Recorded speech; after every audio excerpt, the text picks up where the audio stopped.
¿Qué tal amigos? Les habla su amigo Obi Rosales de Eleva. Gracias por sintonizar a otro episodio aquí con calidad, trayendo a la comunidad primero, noticias y todo lo bueno del área del River Valley. ¿Qué tal amigos? Les habla Obi Rosales. Aquí estamos en otro episodio de Eleva. We're here on another podcast for Eleva, and today we have our good friend Chris Abington here in the studio. We're going to ask him all these questions and things like that, you know. And we also have food from Arkansas Sweet Spot. Thank you, Arkansas Sweet Spot, Jose, for providing us with food. He brought 3 platters, and they're shareable. I had to text him what it was. So it's tacos al pastor, which is marinated pork tacos, quesadilla de chorizo, which is chorizo quesadilla, right? Mm-hmm. And then una gringa. I don't know.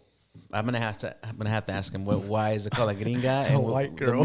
Yeah. So that means white girl. I don't know. So a white girl quesadilla. I don't know. So sorry, we don't mean to offend anybody. That's the name and the translation. So I guess let's open them up, share them, and then let's just start it up. You know. We got our buddy Tao today. And we have Tao today.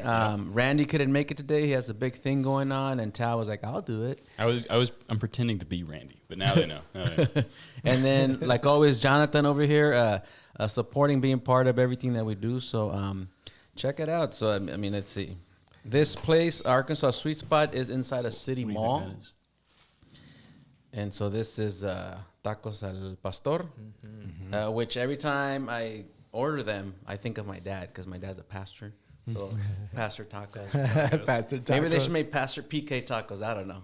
We'll see. And then I don't know if this is the gringa or whatever, but let's try it out. I don't know who wants what. Oh, yep. There's the tacos. I like quesadilla, so I'll grab. I like mystery, so I don't know if I'm getting the gringa or the chorizo. Maybe the chorizo. I see a little red. Hey, so I want to talk about it. So about the gringa, people don't get offended about gringa. You know, actually, we've used it. You know, as a thing. Like, oh man, like. Usually when they come over here, you know, they want to date a gringa. They want to date a white girl, you know. That's like their goal, you know, of life. Is that the Mexican goal or what? I think so. So, you know where it comes from, like the word gringa? Oh, let's talk about it. So, don't quote me, but I Googled it, okay. And I heard a video. It's for when we would come over, they would ask for the green card. And so the guy at the customs or whatever would be like, green card, go. Oh. Go, right? Uh-huh. And then so green go, green guy. So that's what I heard. So that's the working theory? Yeah. So the one I heard was the military. They were green. So yeah, this Mexicans or whatever didn't understand. So green, go. You know, that was the thing. But that's what I heard. I'm not 100% sure. Yeah, and there's also the machine gun one, but that we'll talk about that one later. I had never heard either one of those. No? But I mean, you start. What's your theory?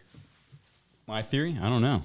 But, I don't know if we've told this story before. We probably have, but I don't know if we've definitely not here today. You know how I met Obi? Chris, did I ever tell you how we met?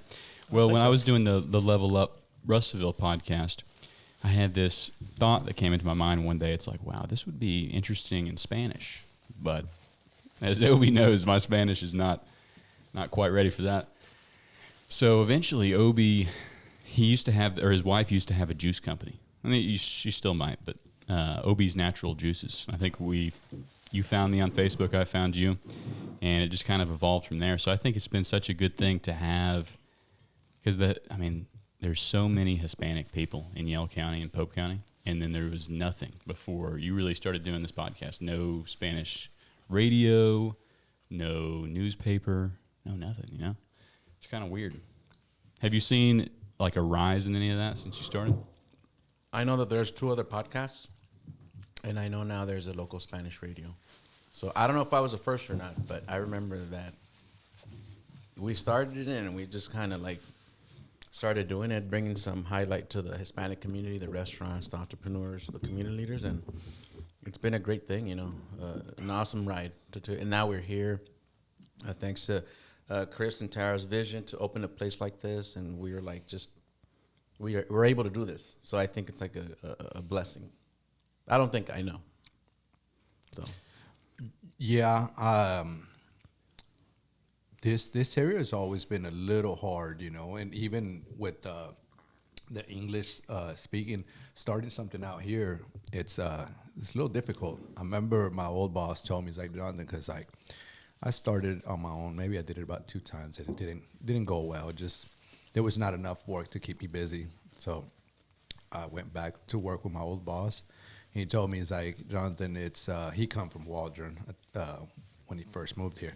He told me it took me about 8 years to finally people get to know me, know who I am, and start putting trust in me where they can start hiring me.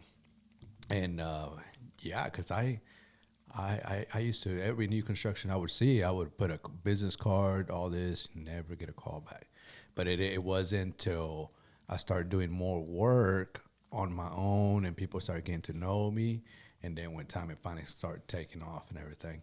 So even on that, it was hard. So before we used to have a radio station in Spanish here, and it went for a while. And then finally, I guess it wasn't, there was just not enough public, I guess, to listening to it to make it worthwhile. Yeah. So it shut down. So the radio thing has happened and things like that, but nothing big. The podcast, I think, it's hard to start something new. It's always real scary, So we always wait for someone to start it, and then how can I make it better? What can I do differently? Because usually that's what you see when you see something. You're like, okay, I'm seeing the little errors. I see the good thing, but I'm seeing the little errors. This is what I'm not gonna do. I'm gonna change it up this way, and you put your recipe at the end, and then somebody else will see that one and make it better. And that's what it really is. It's like the same thing with our kids. We want to be better parents than our parents, and then our kids want to be better parents than what we are. yeah. So I think it just evolves, and that's good. I'm glad there's more people doing it. It inspires a new generation to take it to the next level. Yeah, definitely. I mean, I look forward to it, and my goal is to do one every Friday for the rest of the year. So I will be here every Friday having some great food, and it's just awesome how everything just comes together. It's not forced, and then everybody's like willing. So it's just great to do this. And Chris, River Valley Realty, Co-Create Innovation. You just came back from Brazil, so I mean, tell us a little bit about that. How's I don't know. There's just so much with a person like you that I want to ask, but I don't want to overwhelm. But like, how do you do this and everything? But what's how do you keep it together, and what's your day by day routine? You need a good spouse. There you go. That's correct. So That's correct. Yeah. it would never happen, I can promise you. We do have 7 kids, so we do help lead a few different spaces. But Tal and I talked about this early on. When the better you can understand who you are, the better you are for everybody around you. So Yeah. I think that's a big key, like understanding that. And all of us have strengths, and we have weaknesses and blind spots that we're not aware of. But if you're going to lead, you just need to be the same. Like, you need to be able to lead from that same space, and I think that's how you become real. Because you're not something different. So I'm not different in any of those spaces.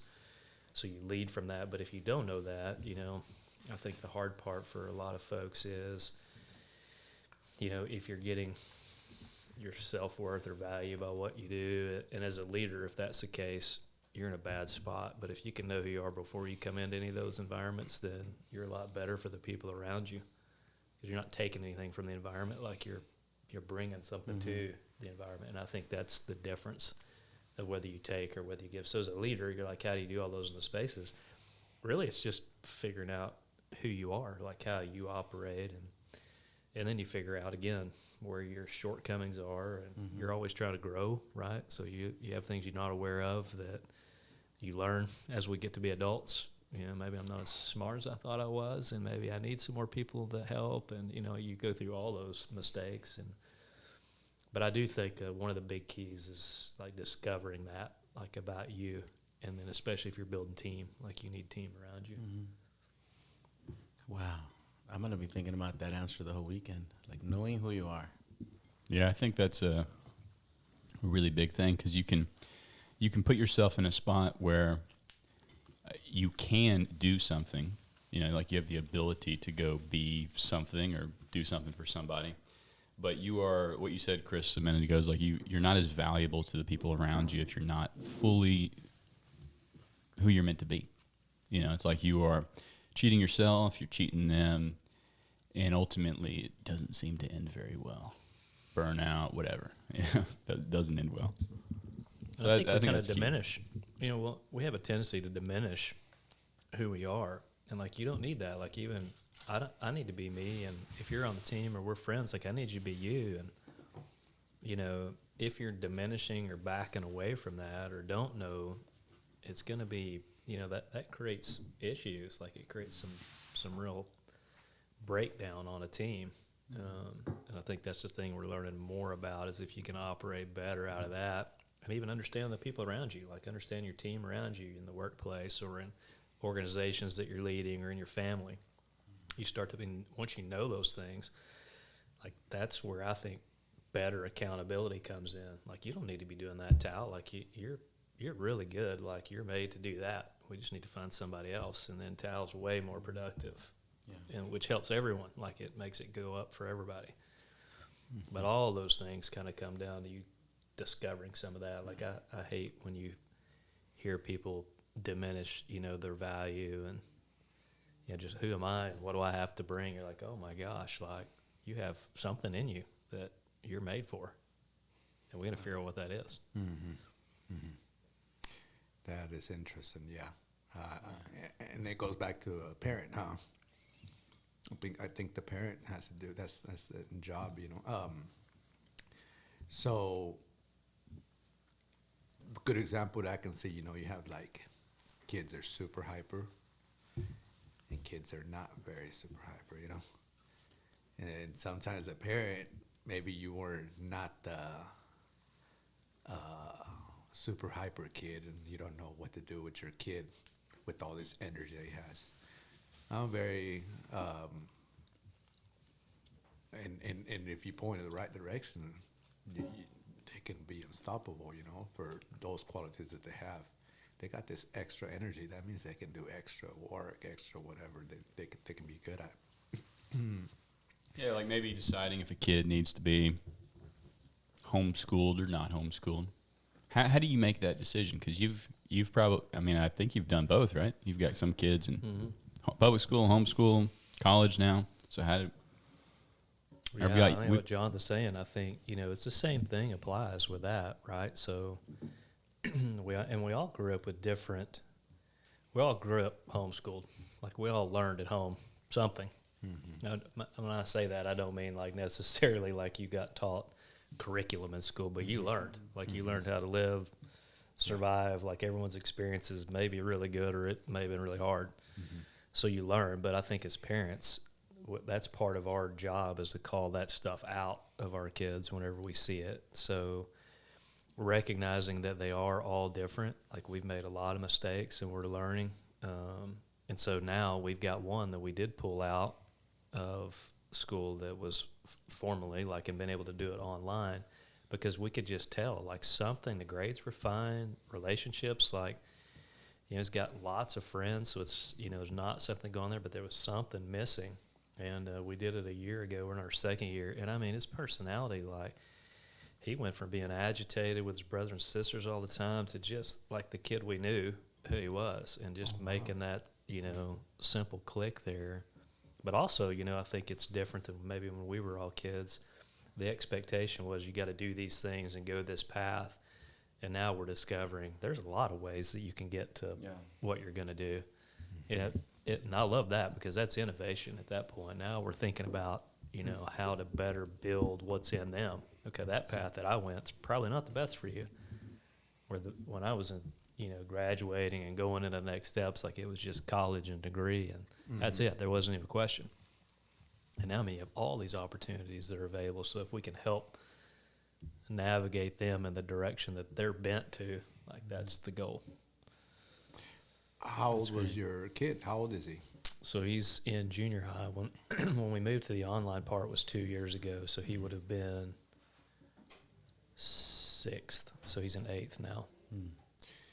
In this online, because I was my daughter actually, for some reason, she mentioned that to me. Mm-hmm. She's only 10, and I was thinking, I can't homeschool you. Like one of us would have to stay at home or something. I don't know. How do you do that? Yeah. You have to be at home, I guess, an adult or something. Well, age, depending on the age, right? Mm-hmm. So he's, he would come down here. Actually, all last year he would do his school here, and now it's a different online school. So he does go for like 2 classes in the morning. So he'll physically go to the junior high, take the 2 classes. We pick him up, and then he's doing it on the platform online, and we're helping kind of oversee that, and making sure when tests are taken, that he's on track with those. But I'll be honest with you, like as parents, we're probably worse than most. We're like, hey, school is your job, and I need you to tell me what's going on, because I'm probably not going to go track it all down. Yeah. Which has bit us a few times, but also it's like, I need you to treat that like it's yours, like that's your job, and you come tell me what you need. Mm-hmm. Yeah. Mm-hmm. I mean, I think that's great, to give them that challenge. Like, hey, you're responsible for this. I can only do so much, That's how we do with our kids. I'm like, Jaden, did you do your homework? It's already going to be 10. Yes. Okay, then clean your room in the morning. And just reminding him every day. But I think I like that. I mean, just giving them responsibility like that, at least mine. I guess, because it can sound like an excuse and everything, but we all have, like, especially, I know in my side, like, I have a lot of things going, everything. I don't have a lot of time to, and school's never been my thing, so it's like, Jimena was going over this little thing. I guess she's going to go to the one-day camp thing, and I was like, do you know everything? I was like, I know that I have to have you there at 7 a.m., okay? And she's all reading it to me and all that, but I tell her, because every day I do ask, like, you got homework? Nope. All right, so she came with the grades, and she had one bad grade there, and I was like, so what's going on? You said you don't have homework. Oh, no, I get it done, and this is my test. And one thing I'm very big on is that I don't like laziness, and I know she's like, I know the test is not all your grade. That's only a certain percent of your grade. A lot of it is your homework. Yeah, but I'm doing it. Yeah, but you're probably doing it very quickly just so you can probably start talking to your friends and that, and you don't have no homework at the end. So this is for not trying right here. And I'm very big. I don't mind if they try. Great to me, I didn't have the best grades ever, but I know myself. I tried, and I tried really hard, So to me, trying is more when you give it all you can and you're asking for help, things like that. But when it's because you're not trying, then that's laziness to me, and I don't like that. Because if you're lazy to do that, you're going to be lazy to do other things and through your life and everything. 100%. I was actually telling somebody this earlier today. So I had really good grades in school, and I didn't try. And I'm not bragging about that because it actually bit me when I got into college. Classes weren't as easy. I realized I have no discipline, no study habits. What I learned to do in high school was just game the system, So I think you're hitting it right on the head, because if you don't try and develop those habits, like I was homeschooled in 6th grade. I don't know if you're going to want to hear this, Chris, but I didn't do any math at all that year, and it was like an online curriculum thing. There are things I'll learn about later from that time, I'm sure. Yeah, they'll tell you when he's 18. Like, I did not do math at all that year. And then I remember my mom logging into the thing about February, and she's like, Tal, it says you haven't done any since September. And I said, must have been a glitch. I'll get right on that. I do have one question for you, though, Chris, because we kind of talked about it earlier with fear. Were you afraid at all when you and Tara, at any point during the process, I mean, did you ever look at each other and be like, what are we doing? Yeah, I still am. There's still times, right, that anytime you're going to create anything, like start anything, do anything, take any step, you're not going to not have fear. Like if you're waiting for that to go away, that's a false narrative. Like that's not ever going to happen. You got to do it anyway if it's right, and if you know, if you're feeling led to do it, you got to do it. So yeah, with this place, a lot of that, but not like anybody that creates anything, starts anything, tries anything. Anyone that's around this place or attracted to it probably has something of that entrepreneur kind of harder spirit in them. They're willing to try, and I think fear, is just one of those things that we don't really necessarily want to admit or talk about a lot, but it's real. And if we can be honest, everybody else experiences the same thing. Like, what are you afraid of? Well, I'm afraid we try this and it fails, and it's been pretty public. And then all of a sudden, you got Chris's failure. Like, so just follow your fear, like all the way down to what are you really scared of? Not just something failing, like that could fail, but is it that you're worried about your reputation? Like, what are you really afraid of? And then just play that all the way out. So what if that happened? And you get to the bottom of it and you're like, well, is my wife still going to love me? Like, still going to do the same things I did yesterday? Like, what am I really afraid of? And you got to kind of just get all the way down to the bottom of it. But we don't want to do that. We just, we kind of, I say negotiate with it. I'm like, at some point you got to quit negotiating with it and just deal with it and figure out what you're really afraid of. And if you can get free of that, then pretty unstoppable, really. I mean, I'm not saying I am, I'm saying you can get to there where you will still do it. Mm-hmm. It won't stop you. That's what I mean by that. Yeah. That is very interesting. Yeah, fear is it's a big thing, big deal, and it stops a lot of people. But also it separates, for the ones that are going to do something and the ones that are not. There was a saying that I heard on a movie sometime a long time ago. Yeah, being courageous is doing the thing you're afraid to do. It's not being afraid or being brave, Mm-hmm. Just do it. Mm-hmm. Yeah, just do it anyways. That's kind of our talk about some of that a lot of times. Yeah. Just got to do it anyway. So whatever it means, do it anyways. You just got to step through that. But again, fear of failing for this place. Yeah, rejected and not taken off, or pick it. Like, what are you really most afraid of? What people think about you? Like, there's all those fears that exist. Do it anyways. Yeah. Do it anyways, and you'll surprise yourself what you can do sometimes. What happens next? Yeah, I remember when we were in downtown, and you're like, hey, they're going to make a place out there at that old building. I was like, what are you talking about? And then you said shared space, co-create, and I was like, okay, cool. And then it's just seeing it from where it was. I remember walking here with you when it was still getting remodeled, and it was like, now it's there, like now it's a lobby. You feel the warmth, the people coming in and out, and then just the energy. I think it's just great.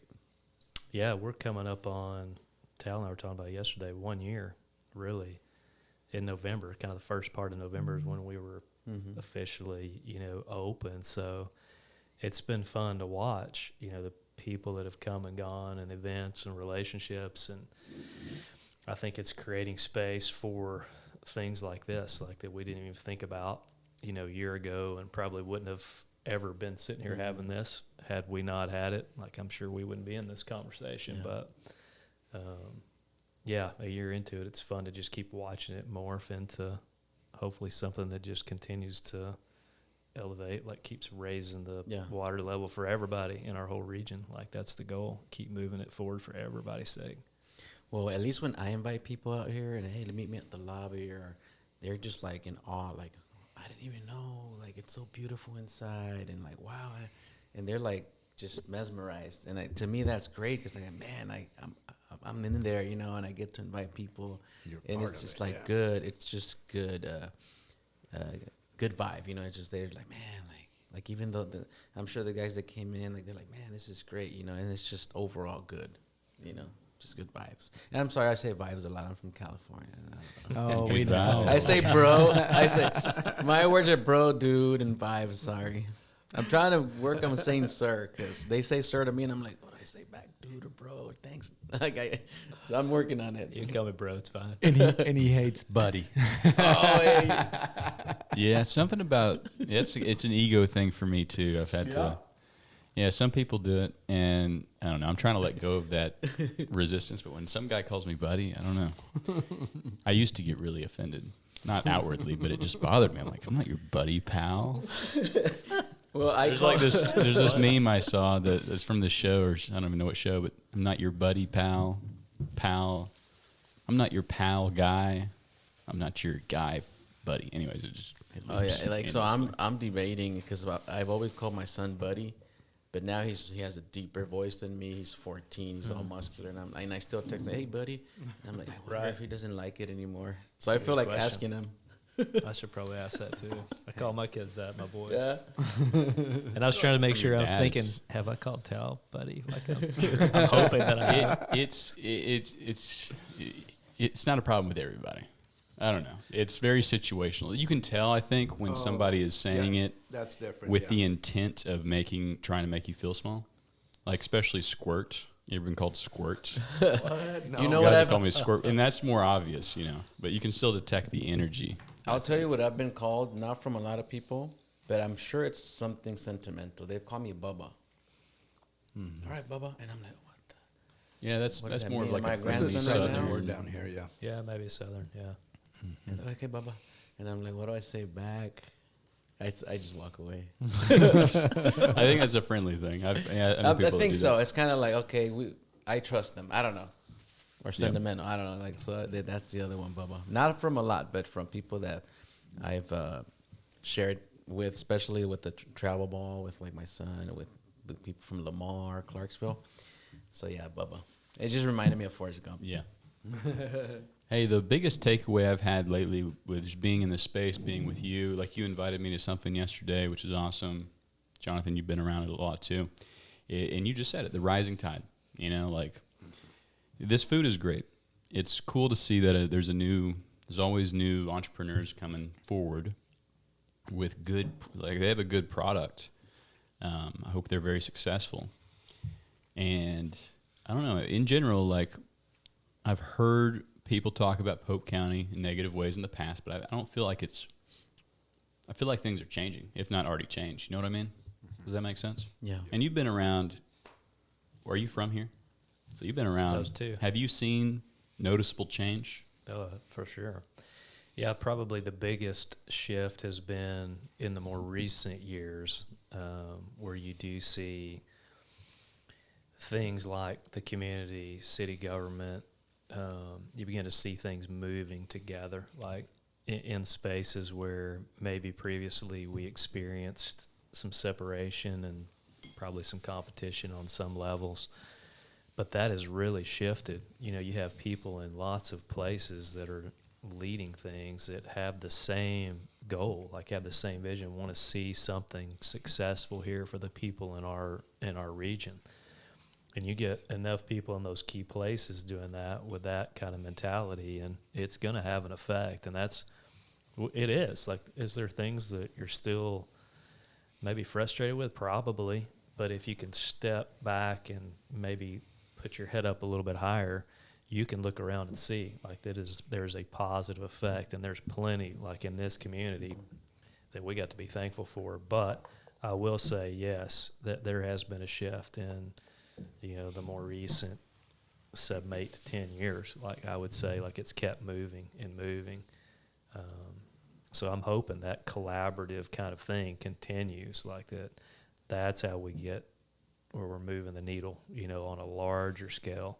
So we don't think in that small space, which is part of why, to be part here, we keep saying, why not here? That's not just let's find a fun tagline. Like, we believe we want to make that statement. We want to say it. Like, it's powerful whenever we say it. We want to say, why would we not do that here? Why would we expect that somebody else could do that, or some other area could produce that? Like, why would we not do that here? Why would our kids not do that here? So why not here is more than just a catchy, slogan. It's really like at the core of part of being here. Like, yeah, why would that not? Which just begins to open possibilities. Why not? Oh yeah. How long you been here, Jonathan? I've been here since '98. So what's I mean? Well, the end of You've been here 98, 27 so years. Going to How old 27 I am. years. Oh, really? Yeah. You're in '98. Yep, 98.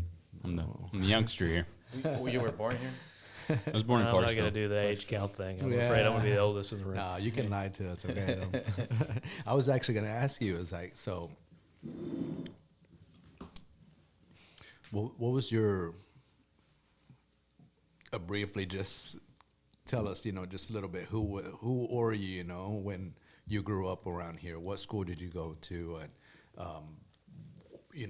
I don't know if you remember one of your best friends from your childhood or something. Oh, Just yeah. tell us a little bit of something. Yeah. So I grew up London Elementary. Okay. So Russell Schools, London Elementary, rode the bus. My parents had a real estate company. I laugh about this because, we take our kids to school and, I used to ride the school bus for an hour and something, both, in the morning and the evening. And I think that my kids would consider that torture if they had to do that. I grew up in a small community, small school. So I can remember when I came even into middle school at the time, it felt huge because I was just, it's a pretty small school where we were. But still have close friends, I feel blessed, like we're unique.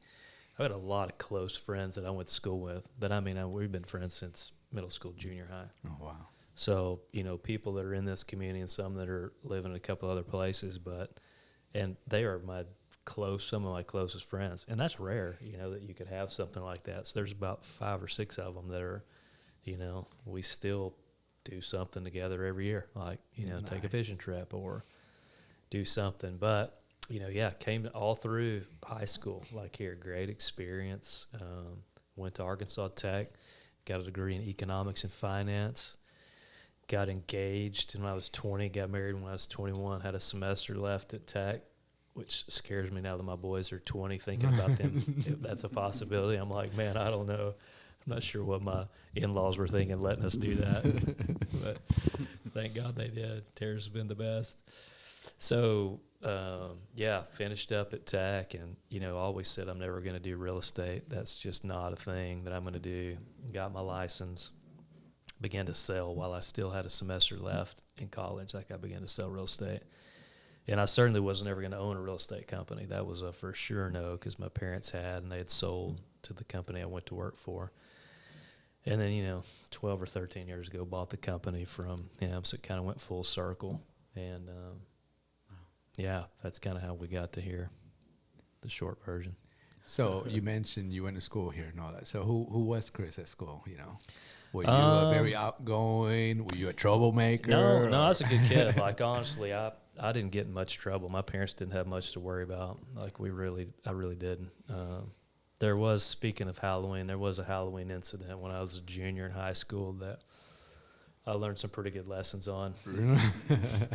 That proverb's bad company corrupts good morals. I learned that one the hard way on one Halloween when I was a junior in high school. Yeah, as we all did. So it was good kid, involved with all the things, city council things and okay, just all of that stuff, student council wise. Like when I was a kid, like engaged with people, and so I really I've got a deep commitment here. Like I do spend time doing lots of other things, but this place has always been home, man. I had a deep love to see this place do well, and I can't, there may be some other space that years from now we still travel or go or something, but this feels like home. That's how it feels for Tara and I, and we have a genuine love for this place and for this city, and so we've tried to continue that commitment in different ways, and we've done that in lots of ways and lots of hours and lots of resources, but it's because we genuinely care about it and the people that are here, and that's real. That's a real thing for us. Well, I just want to say thanks. Yeah. From us to you, you've very recently provided the space, and we've seen a lot of good things come out of it. Hopefully more to come. First Absolutely. year, imagine that. Yeah, man. So, we got a lot more is going to come, We got we got some superstars gonna come. They're gonna come out of here. The superstars are probably gonna be here, or they're already here. This is Obi. He's been in this kind of industry, for a good while already, kind of thing. This is new to me. When I met Obi, my business partners, and told me, you want to meet this guy. He has, because I was talking about podcasts already for a good while. I want to set something up. I want to get some contractors out here and just talk about their lives, and people know Gary Vee inspired me to show more myself, be more myself. We want to show social media the best, and maybe just at that time, just nothing what we do, maybe our profession, and we're very good at that if we've been doing it a long time, but other things we're not so well, so a lot of it, with my English being second language, it was always a little scary, or talking in front of a camera. So obviously, I remember the first podcast we done it over there at, what was that place over there on Brainstorm, yeah. Over there, and oh man, I was so nervous. But Tyler Raleigh was the one that got me prepared. Actually, we did a YouTube video, and that was scary. And then we did this one with Obi, and then being here now, I think it's preparing me. We were talking about that I want to do something later on, maybe do some public speaking. I guess that would be the next challenge there, which that's a scary one. Come there. on. That's a scary one. Do it. Oh yeah. But it's a good place. It's more than what people think. It's when you're around here, you obviously got a lot of good surroundings. So you got a lot of people with good thoughts, good intentions. And you're always gonna learn something. You're not gonna hear about some gossip, that doesn't bring no value to your life. You're gonna hear something that's gonna bring value to your life and to you and your neighbors around here. So I like this, definitely.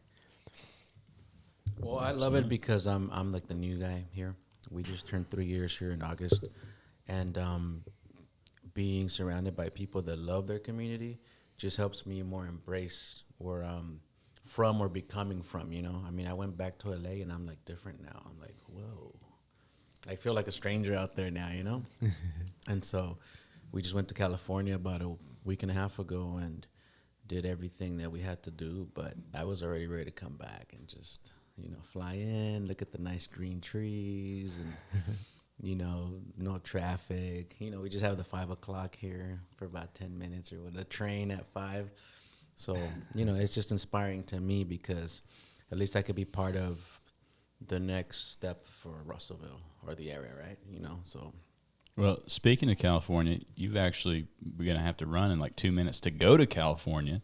Oh, yeah. What do you, just quick before you go, what would you say the biggest difference is between here and there? Oh, gosh.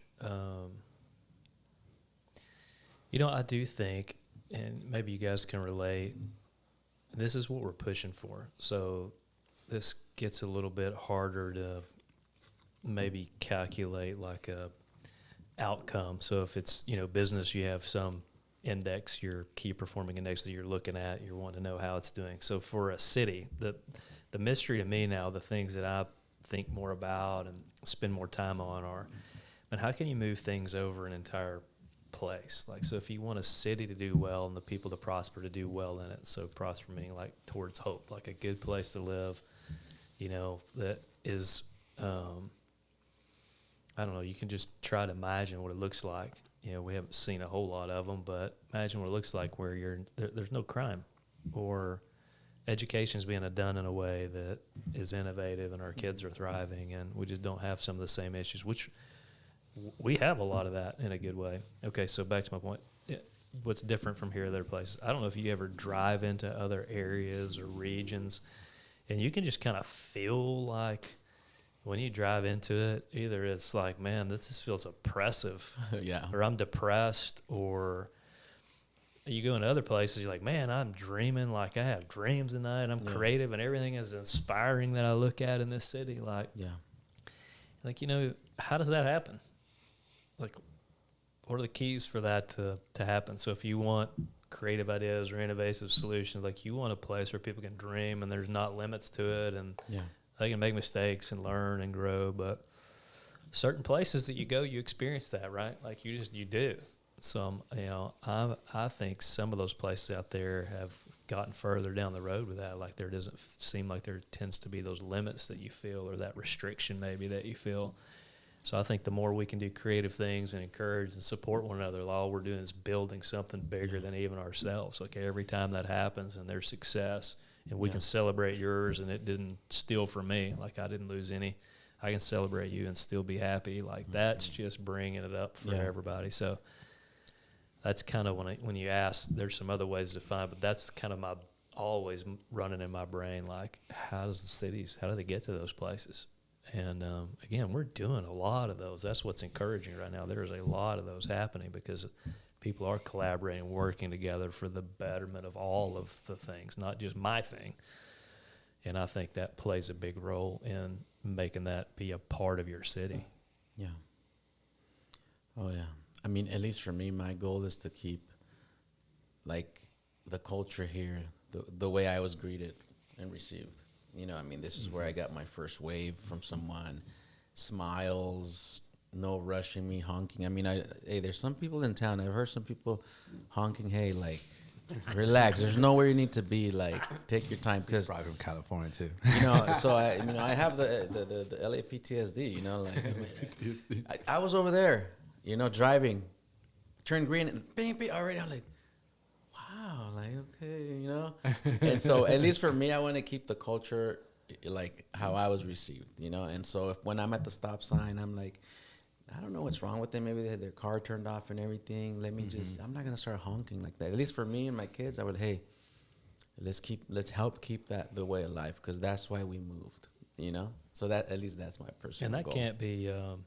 I think with our kids, you know, like, that can't be somebody. This is my dad's speech that they're all hearing a lot right now. That's not somebody else's job. Like, if you think that is someone else's job, you're wrong. Like, that's your job and my job. So it could be as simple as we're walking in and there's trash on the ground. I'm like, whose job do you think that is to pick that up? Like, if you saw it, do something about it. Like, so whose job is it to make this place and that culture be welcome? Well, it's mine. That's yours. And it's, you know, again, that thing starts happening, and it's just momentum begins to happen. And I think we're in that. Like, and this is a great place. I mean, driving back from Little Rock here, I saw the water tower, Russell, and I'm home. You know, and that was a great feeling, you know? That's pride, too. I like that, too. I like seeing those shirts. You know, I love Russellville. It's prideful. It's real pride. And what you said about the green trees, you know, I remember I went like about 2 times to Idaho. One time on bus and one time on car. Seeing those trees, you know, as soon as you hit Oklahoma, you know, you start seeing the trees, and you're like, oh, I'm home. Yeah. I'm home. It just brings a nice feeling. And I'm not trying to say every other place is not good, but everybody has their home. And this is my home. This is probably your guys' home too. And that's good. We want to take care of it. But I want to go back to the friends, Chris. You said you still have your friends here, not? I feel the same thing. I still got friends too that I went to high school here, and we're still friends. You know, I have a friend that I met here the first day that I moved in here. I'm still friends with him. He's one of my best friends. And that's why my kids, like, I live in Pottsville. My kids still go to Russellville. They've been going to Russellville since, I think we moved to Pottsville about 10 years ago. And I still drive them over here because they had their friends. And I moved around a lot, so I didn't get to keep any friends that way until the end here. But they have their friends and everything. They all went to Dwight School. And that's a nice feeling. It's a really cool feeling, you know. I told my daughter this morning, it's like, hey, your Uncle David, my brother. I was like, your Uncle David went to middle school there. She's like, what? Yeah. I was like, he went there. That's where he got there. I came to the old junior high. And, but, yeah, I think it's nice. And they have their friends, and they'll have their friends once they grow up. And it's a very good community. I really like it. Yeah. I really like it a lot. Well, I know, Chris, you're going to have to leave, but I don't know if you want to say anything to anybody watching. before we close I out? would just say, this place, if you haven't come or seen what we're talking about here at the Innovation Hub, just stop in. Like, there's always somebody around. They'll give you a tour, walk through, and let you just kind of see the community that's being formed here. And watch the website and social media both, because there are events that are being put on that are free, like to the public. So again, they're helpful. Like there's another one on learning AI that's coming, I want to say next week, that's just intro into a whole new world, how you can use that for your business. And we're excited to have ATUs in here now, and there'll be events that they'll be having and hosting. There's an art one I saw, so for people that have done art, there'll be a display like in December. Wow. And we've partnered with UACCM, so our rear building is just about completed. They'll actually be doing hard skill workforce development training. So all things, again, just to help people in the region. So I just say stop in. Man, we'd love to meet you. Just come by and see what's going on and jump in. Like that's, I think it is to jump in. Like you don't have to wait. Yeah. Well, that's great. Well, thank you. Thanks for being here today. Thanks for having me. Amazing food. Thank you. And we Thank want to you. thank Arkansas Sweet Spot. Gracias por la comida. Thank you for the food. Thank you for watching today here, coming at you from the Co-Create Innovation Hub, part of Town Square Studio, Eleva, and everything we do here. Thank you guys for watching. Gracias por mirar y nos vemos hasta la próxima. Este episodio es traído a ustedes por nuestros colaboradores que pueden ver en la pantalla. Para más información, vayan a nuestro website, RB Town Square, échenos una llamada o mándenos un mensaje por correo electrónico.